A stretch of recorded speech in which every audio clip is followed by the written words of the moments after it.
The rich fool, മൂഢനായ ധനവാൻ. ഈ ദിവസങ്ങളിൽ കർത്താവ് തന്നെ ഇങ്ങോട്ട് പറയിപ്പിക്കുന്ന ദൂതുകളാണ് കടന്നു വരുന്നത്. അനേക മക്കൾക്ക് ദൈവത്തിൻ്റെ ശബ്ദം പ്രയാസങ്ങൾക്ക് വിടുതലും ജീവിതത്തിൽ മുൻപോട്ട് പോകാനുള്ള ശക്തിയും അയച്ചു കൊടുക്കുന്നുണ്ട്. കർത്താവിൻ്റെ വചനമാണ് നമുക്ക് ദൈവം തമ്പുരാൻ തന്നെയായിട്ട് വരുന്നത്. കർത്താവിൻ്റെ വചനം ജീവനും ചൈതന്യമുള്ള ഇരുവാഴ്ത്തലയുള്ള വാളാണ്. വചനം ദൈവം തമ്പുരാൻ തന്നെയാണ്. വെളിപ്പാടിൽ ദൈവവചനമെന്നാണ് യേശുവിൻ്റെ ഒരു പേര്. അപ്പോൾ ദൈവവചനം പറയുമ്പോൾ അത് ചെന്ന് കൊള്ളും. എല്ലാവർക്കും കൊള്ളണമെന്നില്ല, ചിലർക്കെങ്കിലും കൊള്ളാതിരിക്കത്തില്ല. അതുകൊണ്ട് ലൂക്കോസിൻ്റെ സുവിശേഷം 12-ാം അധ്യായത്തിൽ ദൈവം ആദ്യം പറഞ്ഞത് കപടഭക്തിക്കാരെ സൂക്ഷിക്കുക. അതായത് പുളിച്ച മാവ് ഉണ്ടോ അത് സൂക്ഷിക്കണം. നമ്മൾ സത്യവെളിച്ചത്തിൽ ദൈവത്തിൻ്റെ വേദപുസ്തക അടിസ്ഥാനത്തിൽ പഠിപ്പിക്കുന്നവരെ, ക്രിസ്തുവാകുന്ന വേരിനകത്ത് ഉറപ്പിച്ച് നിർത്തിയവരെ ചാഞ്ചാടുന്നവരാകരുത്. നമ്മൾ കപടഭക്തിക്കാരെന്ന് പറയുമ്പോൾ ഹിപ്പോക്രസി എന്ന് ഇംഗ്ലീഷിൽ പറയുന്നത്, അതായത് പുറമേ ഭക്തി കാണിക്കും, പക്ഷേ അകം വെള്ള തേച്ച ശവക്കോട്ട എന്നാണ് ദൈവം പറയുന്നത്. നമ്മുടെ അകത്ത് നോക്കുന്ന ഒരു ദൈവം.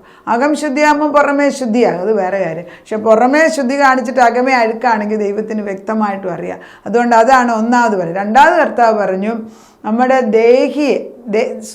ദേഹത്തിനെ ഉപദ്രവിക്കുന്നവരെ പേടിക്കണ്ട, അവനെന്ത് ചെയ്യാൻ. പക്ഷെ ദേഹിയെയും ആത്മാവിനെയും ഉപദ്രവിക്കാൻ കഴിവുള്ള, എന്നേക്കുമായിട്ട് നിത്യ നരകത്തിലേക്ക് ഇടാൻ കഴിവുള്ള അല്ലെങ്കിൽ ശക്തിയുള്ള ദൈവത്തിനെ മാത്രമേ ഭയപ്പെടേണ്ട ആവശ്യമുള്ളൂ. കർത്താവ് പറയുന്നത്, എന്നെ നിങ്ങൾ സാക്ഷ്യമാണ്, എന്നെ നിങ്ങൾ ഏറ്റുപറയുന്നു എങ്കിൽ ഞാൻ നിങ്ങളെക്കുറിച്ച് ദൂതന്മാരുടെ മുൻപിൽ ഞാൻ നിങ്ങളെക്കുറിച്ച് സാക്ഷ്യം പറയും. എന്തൊരു മഹോത്തരമായ പദവിയല്ലേ. നമ്മളിപ്പോൾ ഈ വചനം പറയുമ്പം കർത്താവ് അവിടെ നിന്ന് എല്ലാം നിർത്തി വെച്ച് പറയും, അവർ പറയുന്നത് നമുക്ക് കേൾക്കാമെന്ന് അല്ലേ. അവിടുത്തെ എല്ലാ മീറ്റിങ്ങും നിർത്തി വെച്ച്. കാരണം ദൈവദൂതന്മാർക്ക് പോലും ഒരു അതിശയമാണ് എങ്ങനെയാണ് കാണാത്ത ഒരു ദൈവത്തെക്കുറിച്ച് ഇത്ര മഹത്തരമായിട്ട് പറയാൻ സാധിക്കും. ആ ഒരു തല അവർക്ക് മനസ്സിലാകത്തില്ല. Because they are in spirit. അവർക്ക് ശരീരം, ഇവിടെ വരുമ്പോൾ അവർക്ക് ശരീരം കൊടുക്കണമെങ്കിൽ നമ്മളാരെങ്കിലും അതിനുവേണ്ടി നിൽക്കണം. ദൈവത്തിന് ഞാൻ എപ്പോഴും പറയുന്ന ഒരു പോയിൻ്റാണ്, ദൈവം ആത്മാവാണ്, ആത്മാവിന് ശരീരമില്ല. പിശാചു ഒരു ആത്മാവാണ്, അതിന് ശരീരമില്ല. അതുകൊണ്ട് നമ്മൾ ആരെങ്കിലും നമ്മുടെ ശരീരം കൊടുക്കാതെ ലോകത്തിലൊന്നും നടക്കത്തില്ല. അപ്പം മെജോറിറ്റി ഓഫ് പീപ്പിൾ കാര്യസാധ്യത്തിന് വേണ്ടി ദൈവത്തിന് പകരം എളുപ്പം കിട്ടുന്ന പരിപാടിക്ക് പോകും. അവിടെ ദൈവമില്ല. ദൈവത്തിൻ്റെ ഏറ്റവും വലിയ ആഗ്രഹം അവനെപ്പോലെ ആക്കുക, ക്യാരക്ടർ ബിൽഡിങ്. ക്രിസ്തുവിനെ പോലെ, ക്രിസ്തുവിൻ്റെ പ്രതിച്ഛായ, ക്രിസ്തുവിൻ്റെ റിഫ്ലക്ഷൻ നമ്മളിൽ കൂടെ വരണം. ഇത് സ്കിമറ്റിസോ അനോയിൻറ്റിങ് എന്ന് പറയും. ദൈവത്തെ ധരിക്കുക. ദൈവത്തെ ധരിക്കുക എന്ന് പറയുമ്പോൾ എന്നിട്ട് സിമ്പിളായിട്ട് ഞാൻ പറയും, ഭാര്യ ഭർത്താക്കന്മാർ ആദ്യം കല്യാണം കഴിച്ച് കഴിയുമ്പോൾ അവർക്ക് എന്തൊക്കെയോ റിസംബ്ലൻസ് ഉണ്ട്. അതുകൊണ്ടാണല്ലോ സ്വഭാവത്തിന് ക്യാരക്ടർ ജസ്റ്റ് ഓപ്പോസിറ്റ് ഉള്ളവരാണ് ആദ്യം അടുക്കുന്നത്. അത് കഴിഞ്ഞിട്ട് 10 കൊല്ലം 20 കൊല്ലം നിന്ന് കഴിഞ്ഞിട്ട് 40 കൊല്ലമൊക്കെ കഴിയുമ്പോഴത്തേക്ക് അവർ രണ്ടുപേരുടെ സ്വഭാവം ഒരുപോലെയാണ്. കാരണം കൂർത്തതായിട്ടുള്ള കല്ലുകൾ ഒന്നിച്ച് ഒരേ വെള്ളത്തിൽ യാത്ര ചെയ്യുമ്പോൾ അങ്ങോട്ടും ഇങ്ങോട്ടും ഒരച്ചൊരച്ച് അതിൻ്റെ കൂർമ്മയെല്ലാം മാറിയിട്ട് അവസാനം മൃദുവായ കല്ലുകളായി പെബിൾസായിട്ട് മാറും. ദൈവം നമ്മളെ ശുദ്ധീകരിക്കുന്ന ദൈവമാണ്. കർത്താവിന് നമ്മളെ ശുദ്ധീകരിക്കാൻ ആഗ്രഹമുണ്ട്. നമ്മളിന്ന് എടുക്കുന്നത് ദ റിച്ച് ഫൂൾ. എന്തിനാണ്? ഞാൻ പലപ്പോഴും ചിന്തിക്കാറുണ്ട്, ഈ വസ്തുവകകളുടെ പ്രശ്നത്തിന് യേശു ഇടപെടാറുണ്ടോയെന്ന്. ഈ അടുത്ത ദിവസം ഞാനിങ്ങനെ ചിന്തിച്ച്, എല്ലാ മനുഷ്യരും ഈ വസ്തുവിൻ്റെ കാര്യം വരുമ്പോഴത്തേക്ക്, അപ്പനമ്മ മരിക്കുമ്പോഴത്തേക്ക് എന്ത് കുടുംബങ്ങളാണ് വസ്തുവിന് വേണ്ടി പ്രശ്നം ഉണ്ടാക്കി പിന്നെ മിണ്ടത്തില്ല, അല്ലെങ്കിൽ അവർ വേണ്ടെന്ന് വെക്കും. എന്നിട്ട് ചിലർ പറയും, ഞാൻ അനുഭവിച്ചില്ലേ അവരും അനുഭവിക്കേണ്ട. അങ്ങനത്തെ ആറ്റിറ്റ്യൂഡ്. എന്നാൽ എനിക്കുണ്ട്, അവരനുഭവിച്ചോട്ടെ, അങ്ങനെ പറയുന്നവർ കുറവാണ് കേട്ടല്ലോ. ഞാൻ ജീവിതത്തിൻ്റെ വെളിച്ചത്തിൽ തന്നെ പറയുകയാണ്. അപ്പം നമ്മൾ തീർത്തും ദൈവത്തിന് വേണ്ടി നിൽക്കാനുള്ള ആഗ്രഹം ദൈവം പറയുമ്പോൾ കർത്താവ് പറയുകയാണ്, ഒരു പുരുഷൻ ലൂക്കോസ് 12:13 തൊട്ട് ഏകദേശം 21 വരെയുള്ള വാക്യമാണ് എടുക്കുന്നത്. ചില വാക്യങ്ങൾ, പുരുഷാരത്തിൽ ഒരുത്തൻ അവനോട് വന്നിട്ട്, ഗുരു, ഞാനുമായി അവകാശം പകുതി ചെയ്യുവാൻ എൻ്റെ സഹോദരനോട് കൽപ്പിച്ചാലും എന്ന് പറഞ്ഞു. അവനോട് അവൻ, മനുഷ്യ, എന്നെ നിങ്ങൾക്ക് ന്യായകർത്താവോ പങ്കിടുന്നവനോ ആക്കിയത് ആരെന്ന് ചോദിച്ചു. വളരെ നിർബന്ധമായിട്ട് ഒരുവൻ വന്നിട്ട് പറയുകയാണ്, എനിക്ക് സഹോദരനുള്ള വീതം ഒന്ന് പകുതിക്ക് അങ്ങോട്ടും ഇങ്ങോട്ടും ആക്കാൻ നീ ഒന്ന് പറയുമോയെന്ന്. കർത്താവ് അത് കറക്റ്റായിട്ട് ഉത്തരം പറഞ്ഞിട്ടുണ്ട്. എന്നെ നിനക്ക് ന്യായാധിപതിയതാക്കി ആരെ എന്ന് ചോദ്യമാണ്. ദൈവത്തിന് അതിനകത്ത് ഒരു ശകലം പോലും ഇൻട്രസ്റ്റ് കാണിച്ചില്ല. ഭൂമിയിൽ നിനക്ക് സമ്പത്ത് കാണും, നിനക്ക് ഉണ്ടെങ്കിൽ സൂക്ഷിച്ചോ, പക്ഷേ അതിനാണോ നിൻ്റെ കണ്ണ്? അതാണ് അടുത്തത്തെ ചോദ്യം കർത്താവ് ചോദിക്കുന്നതിനകത്ത് എഴുതിയിരിക്കുന്ന ഇതാണ്. പിന്നെ അവരോട് സകല ദ്രവ്യാഗ്രഹം സൂക്ഷിച്ച് ഒഴിഞ്ഞുകൊള്ളുവിൻ. കണ്ട, ദ്രവ്യത്തിൻ്റെ ആഗ്രഹത്തിന്, ദ്രവ്യം ദൈവം തമ്പുരാൻ ഇഷ്ടം പോലെ അബ്രഹാമിന് കൊടുത്തിട്ടുണ്ട്. പക്ഷെ ഇതിന്മേലുള്ള ആഗ്രഹത്തെ നീ സൂക്ഷിക്കണം, അതിൽ നിന്ന് ഒഴിഞ്ഞു മാറണം. ഒരുവന് സമൃദ്ധി ഉണ്ടായാൽ അവൻ്റെ വസ്തുവകയല്ല, അവൻ്റെ ജീവൻ്റെ ആധാരം എന്നായിരിക്കുമെന്ന് പറഞ്ഞു. നമ്മുടെ ജീവൻ്റെ ആധാരം, അത് എൻ്റെ ജീവൻ്റെ വില വസ്തുവകളല്ല, എൻ്റെ ജീവൻ്റെ വില എൻ്റെ പഠിത്തമല്ല, എൻ്റെ ജീവൻ്റെ വില എൻ്റെ കുടുംബമല്ല, എൻ്റെ ജീവൻ്റെ വില സംതിങ് ബിയോണ്ട് ദാറ്റ്. അത് അപാരമായ, ഒരിക്കലും മരണമില്ലാത്തതായ ഒരു ജീവൻ എന്നിൽ നിക്ഷിപ്തമായിരിക്കുന്നത് ക്രിസ്തുവിലാണ് നമുക്ക് ലഭിച്ചിരിക്കുന്നത്. നിത്യജീവൻ. അത് ആർക്കും നമ്മൾ ഈ ഭൂമിയിൽ കാട്ടിക്കൂട്ടി കുറേ സമ്പത്ത് വസ്തുവൊക്കെ ഉണ്ടാക്കുക, ദൈവം പറഞ്ഞ് വേണേൽ ചെയ്തു, അതിനൊന്നും എനിക്ക് പ്രശ്നമില്ല. പക്ഷേ എനിക്കതിലല്ല എൻ്റെ ഇൻട്രസ്റ്റ്. അതുകൊണ്ടാണല്ലോ യോഹന്നാൻ്റെ 4-ാം അധ്യായത്തിൽ യേശു ക്രിസ്തു ശമരിയക്കാരി സ്ത്രീയുടെ അടുക്ക വന്നപ്പം അവർ ശിഷ്യന്മാർ പോയി ഭക്ഷണം കൊണ്ടുവന്ന് വെച്ച് ഗുരുവോ ഭക്ഷിച്ചാലും എന്ന് പറയുമ്പോൾ യേശു ക്രിസ്തു തിരിച്ചു പറഞ്ഞു, എൻ്റെ ഭക്ഷണം പിതാവിൻ്റെ ഇഷ്ടം ചെയ്യുക എന്നതാണ് എൻ്റെ ഭക്ഷണം. യഥാർത്ഥത്തിൽ ഭാര്യ ഭർത്താക്കന്മാരുടെ സ്നേഹമാണ്, ഭർത്താവിൻ്റെ ഇഷ്ടം ചെയ്യുന്ന ഭാര്യമാരാണ് പണ്ട് കാലങ്ങളിൽ. അതാണ് നമ്മുടെ കുടുംബജീവിതത്തിലെ ഏറ്റവും വലിയ ഭാഗ്യം. എന്നാൽ ഇപ്പോൾ അത് കുറവാണ്, വളരെ കുറവാണ്. എന്നാൽ അമ്മമാർ മക്കൾക്ക് വേണ്ടി കിടന്നുകൊണ്ട് കഷ്ടപ്പെടുന്നതാണ്. അപ്പന്മാർ, പെൺമക്കൾ, അങ്ങനെ ഒരു സത്യമുണ്ട്. അപ്പോൾ ഈ അമ്മമാർ ഈ ആമക്കളെ കുറിച്ച് അങ്ങനെ ആദ്യപ്പെടുമ്പോൾ കർത്താവ് പറയുന്നത്, ഇതിലൊന്നും അല്ലെന്നേ നിൻ്റെ ജീവൻ ഇരിക്കുന്നത്. നിൻ്റെ ജീവൻ എവിടെയാണ് ഇരിക്കുന്നതെന്ന് വേദപുസ്തകത്തിൽ കർത്താവ് പറയാണ്. മനുഷ്യൻ്റെ ജീവൻ അതാണ്. ഒരുവന് സമൃദ്ധി ഉണ്ടായാലും അവൻ്റെ വസ്തുവകയല്ല അവൻ്റെ ജീവൻ്റെ ആധാരമായിരിക്കുമെന്ന് പറഞ്ഞു. എന്നിട്ട് അവർ ഒരു ഉപമയും പറഞ്ഞു. ഉപമ പറഞ്ഞു കൊടുത്ത് എന്താണെന്നറിയാമോ? ഓർത്താ പറയുന്നത്, ധനവാനായ ഒരു മനുഷ്യൻ്റെ ഭൂമി നന്നായി വിളഞ്ഞു. അപ്പോൾ അവൻ, ഞാൻ എന്ത് ചെയ്യേണ്ടത്? നിറച്ച് വിളവ് കൊടുത്തു ഈ വർഷം. അപ്പോൾ എന്ത് പറഞ്ഞു? ഞാൻ എന്ത് ചെയ്യേണ്ടു? എനിക്ക് വിളവ് കൂട്ടിവെപ്പാൻ സ്ഥലം പോരാ എന്ന് ഉള്ളിൽ വിചാരിച്ചു. പിന്നെ അവൻ പറഞ്ഞത്, ഞാൻ എന്ത് ചെയ്യും? ഞാൻ ഇത് ചെയ്യും. എൻ്റെ കളപ്പുരകളെ പൊളിച്ച് അധികം വലിയ പണിത് എൻ്റെ വിളവും വസ്തുവയും എല്ലാം അതിൽ കൂട്ടിവെക്കും. എന്നിട്ട് എന്നോട് തന്നെ, നിനക്ക് ഏറിയ ആണ്ടുകൾക്ക് മതിയായ അനവധി വസ്തുവക സ്വരൂപിച്ച് വെച്ചിരിക്കുന്നു, ആശ്വസിക്കുക, തിന്നുക, കുടിക്കുക, ആനന്ദിക്കുക എന്ന് പറയും. അതാണ് റിച്ച് ഫൂൾ എന്ന് പറയുന്നത്. അതായത് ഈ പ്രാവശ്യം ദൈവം അങ്ങനെ ഇഷ്ടം പോലെ മണ്ണിന് വിളവെടുക്കാനും, മണ്ണിലിട്ട നിൻ്റെ വിളവ് ധാരാളമായിട്ട് ദൈവം തന്നു. അതിൻ്റെ ഒരു വീതം ദൈവത്തിന് ആദ്യത്തെ കൊടുക്കണമെന്നോ, അത് കഴിഞ്ഞിട്ട് കുറച്ചെടുത്ത് ഭാവങ്ങൾ കൊടുക്കണമെന്നോ, ബാക്കി സൂക്ഷിച്ച് വെച്ചിട്ട് തലമുറയ്ക്ക് അങ്ങനെയൊന്നും ചിന്തിച്ചില്ല. എന്നാൽ ജോസഫ് ഒരിടത്ത് കാണിക്കുന്നു. ജോസഫ് 7 വർഷത്തേക്ക് ഫറവോന് കഷ്ടം വരുമെന്ന് അറിഞ്ഞിട്ട് സമൃദ്ധിയുടെ കാലത്ത് ധാന്യം കൂട്ടിവെച്ചു. അത് ദൈവത്തിൻ്റെ ജ്ഞാനത്തിലാണ് ചെയ്തത്.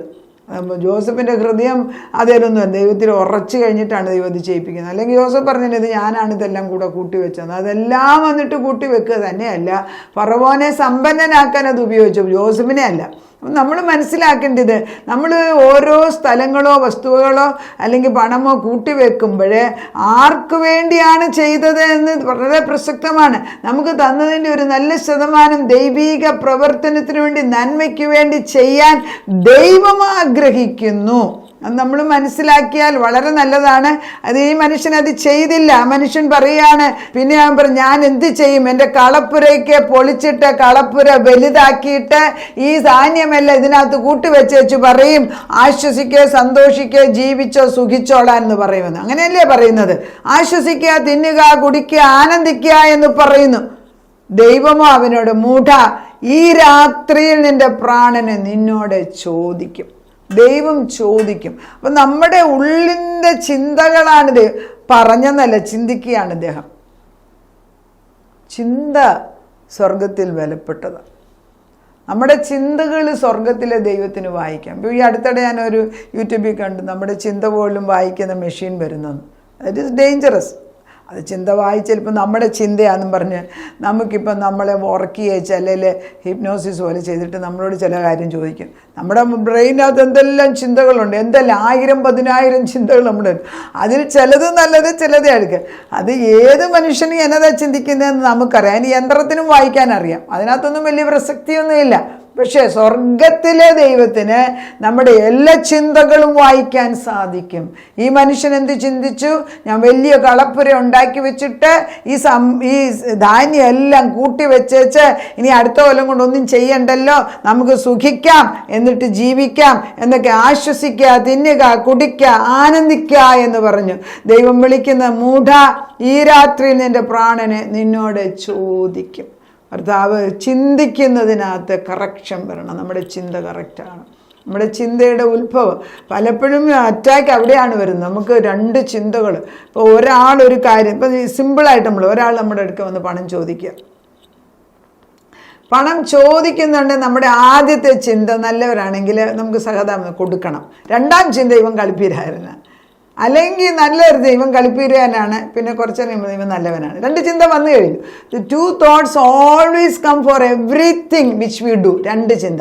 ഇവിടെയാണ് ഈ ബാറ്റിൽ. ഈ രണ്ട് ചിന്തയ്ക്കകത്ത് ഏക ചിന്ത കൊണ്ടുവരാൻ ദൈവം ആഗ്രഹിക്കുമ്പം ദൈവത്തിൻ്റെ പക്ഷേ if you are air on the right side, അതായത് ഒരു മനുഷ്യൻ നിവൃത്തിയില്ലാതെ വന്ന് നിൽക്കുകയാണ്. കഴിഞ്ഞ ദിവസം ഒരാൾ വീട്ടിൽ വന്നു. എനിക്കറിയാവുന്ന വ്യക്തിയാണ്. ഞാൻ ആത്മാവിൽ നേരത്തെ പരിചയമുള്ളവർ, അവർക്ക് പ്രയാസത്തിൽ നമ്മുടെയൊക്കെ വരുമ്പം അവരുടെ ഒന്നും എല്ലാവരുടെയും പ്രയാസം തീർക്കാൻ നമുക്കത്തില്ല. പക്ഷെ ഞാൻ പറഞ്ഞു, ഞാൻ കുറച്ച് പൈസ എടുത്ത് പ്രാർത്ഥിച്ച് ഞാൻ തരാം.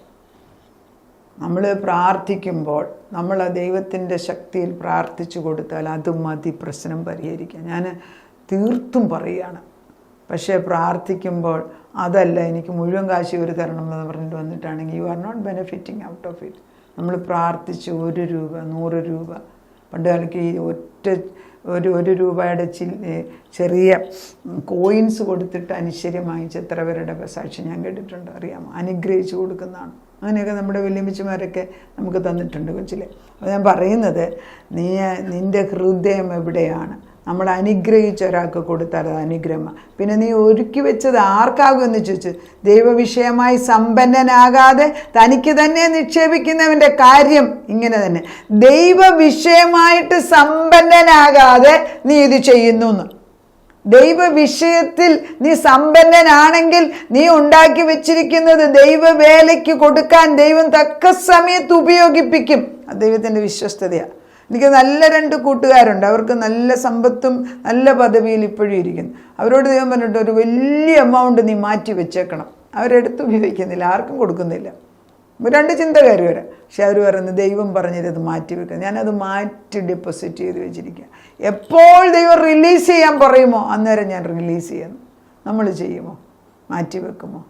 മാറ്റി വെച്ചേക്കാൻ നമ്മൾ പറയും, മാറ്റി വെക്കത്തില്ല, ചെയ്യത്തില്ല. You do it. ദൈവത്തിന് വേണ്ടി അല്പത്തിൽ വിശ്വസ്തനായിരിക്കും, അധികത്തിൽ നിന്നെ വിചാരകനാക്കും. നമ്മൾ മൂഢനായ ധനവാനെ പോലെ ആകാതെ എൻ്റെ ചിന്തകൾ ദൈവത്തിലായി കഴിയുമ്പോൾ അബ്രഹാമിനെ അനുഗ്രഹിച്ച ദൈവം നമ്മളെ അനുഗ്രഹിക്കും ഡെഫിനറ്റായിട്ടും. പക്ഷേ ആദ്യമേ ദൈവത്തിന് മഹത്വം കൊടുക്കുക, ദൈവത്തിന് മാനം കൊടുക്കുക, ദൈവത്തെ മാനിക്കുക. അവൻ സമൃദ്ധമായിട്ട് അനുഗ്രഹിക്കുന്ന ദൈവം.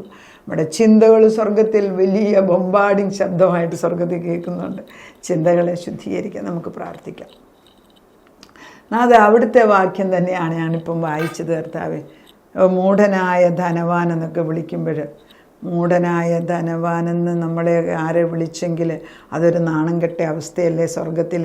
ദൈവദൂതന്മാർ കേൾക്കുന്നില്ലേ? മറ്റുള്ളവർ കേൾക്കുന്നില്ലേ സ്വർഗത്തിൽ? അതുകൊണ്ട് കർത്താവേ, മൂഢത്തരം ഞങ്ങളുടെ മക്കളിലോ ഞങ്ങളിലോ എവിടെയെങ്കിലും ഒളിച്ചു കിടപ്പുണ്ടെങ്കിൽ കർത്താവിന് കൊടുക്കേണ്ടത് കൊടുക്കാനുള്ള നല്ല മനസ്സ്, മാറ്റിവെക്കാനുള്ള നല്ല ആത്മാവ്, അത് കർത്താവ് റിലീസ് ചെയ്യാൻ പറയുമ്പോൾ റിലീസിന് അനുസരിക്കുക. കർത്താവ് കൊടുക്കാൻ പറഞ്ഞാൽ കണ്ണടച്ച് കൊടുക്കാൻ, അതല്ല ദൈവത്തിൻ്റെ പരിശുദ്ധാത്മാവിനെ ഏൽപ്പിക്കാനുള്ള ശക്തി തന്നിട്ട് നിനക്ക് ഇഷ്ടം പോലെ ഇത് ചെയ്യുക എന്ന് പറയാൻ ഉള്ള കൃപയുണ്ടാകണം. ഓരോ ദിവസവും എല്ലാം കൂടി എടുത്ത് വെക്കുന്ന ഒരംശം, ഒരല്പം എടുത്ത് മാറ്റി വെച്ചിട്ട് വാഴ്ത്തി സ്തുതിച്ച് അനേകർക്ക് കൊടുത്തിട്ട് അതുമൂലം നന്നായി അനുഭവിക്കുന്നവരുടെ സാക്ഷ്യം കേൾക്കുവാൻ ഇടയാകട്ടെ അഭിച്ച. അങ്ങനെ എത്രയോ പേരെന്നെ വിളിച്ച് പറഞ്ഞിട്ടുണ്ട്. കർത്താവേ, നമ്മുടെ കൈകൊണ്ട് കൊടുക്കുമ്പോൾ അത് ദൈവത്തിൻ്റെ കൈകൊണ്ട് കൊടുക്കുന്നു. കർത്താവ് ഒരുത്തർക്കും എല്ലാം കൂടെ ഒന്നിച്ച് കൊടുക്കുന്നത് ഞാനും കണ്ടിട്ടില്ല. എല്ലാം ഘട്ടം ഘട്ടമായിട്ട് അഭിച്ചം കൊടുക്കും. വിശ്വാസ വീരന്മാരായിട്ട് കാല് വെക്കട്ടെ, മുൻപോട്ട് പോകട്ടെ അഭിച്ച. അടുത്ത തലമുറകൾ അത് പഠിച്ചെടുക്കട്ടെ അഭിച്ച. മൂഢനായ ധനവാനെന്ന് ഞങ്ങളുടെ മക്കളെക്കുറിച്ച് വിളിക്കാൻ ഇട്ടയാകാതെ സത്യത്തിന് കാതലായ ദൈവത്തിൻ്റെ ജീവൻ നമ്മുടെ ആധാരം യേശുവാണ് എന്ന് പറയാൻ തക്കവണ്ണം ഞങ്ങളുടെ കുഞ്ഞുങ്ങളെ ബലപ്പെടുത്തണം, ഞങ്ങളുടെ ഭർത്താക്കന്മാരെ, ഞങ്ങളെ, ഞങ്ങളുടെ മക്കളെ, മരുമക്കളെ കുറിച്ച് ആ രീതിയിൽ വളർത്തിയെടുക്കണമേ എന്ന് പ്രാർത്ഥിക്കുന്നു. അതിനത് ചെയ്തിരിക്കുന്നതിനാലും എൻ്റെ ജീവൻ്റെ പദപ്പ് അവരുടെ ഇട്ടുകൊടുത്തിരിക്കുന്നതിനാണ് സ്തോത്രം ചെയ്യുന്നു. പ്രാർത്ഥനയുടെ ഉത്തരം തന്ന ദൈവത്തിന് നന്ദി. സകല മാനവും മഹത്വവും ദൈവത്തിന് തന്നെ. യേശുക്രിസ്തുവിൻ്റെ പൊന്നുനാമത്തിൽ തന്നെ. ആമേൻ.